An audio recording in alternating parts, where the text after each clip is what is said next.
நீலகிரி மாவட்டம் குன்னூரில் ஆடல் பாடல்களுடன் கோலாகலமாக அரசு கலை மற்றும் அறிவியல் கல்லூரியில் கொண்டாடப்பட்ட பொங்கல் விழா. தமிழகத்தின் மிகுந்த உற்சாகத்துடன் நீண்ட நாட்கள் தொடர்ந்து கொண்டாடப்படும் பண்டிகையாக இருப்பது பொங்கல் பண்டிகையாகும்.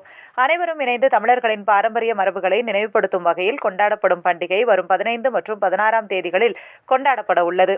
இந்த நிலையில் குன்னூரில் முன்கூட்டியே ரயில் நிலையத்தில் ஊழியர்கள் ஒன்றிணைந்து பொங்கல் வைத்து சுற்றுலா பயணிகளுக்கு வழங்கினர். இதேபோன்று அரசு மற்றும் அறிவியல் கல்லூரி மாணவ மாணவிகள் இணைந்து கல்லூரி முழுவதும் அலங்கரிக்கப்பட்ட பொங்கல் வைத்து சிறப்பாக கொண்டாடினர். இறுதியில் ஆடல் பாடல் மற்றும் படுக பாடல்களுக்கு நடனமாடி கோலாகலமாக பொங்கலை சிறப்பாக கொண்டாடினர்.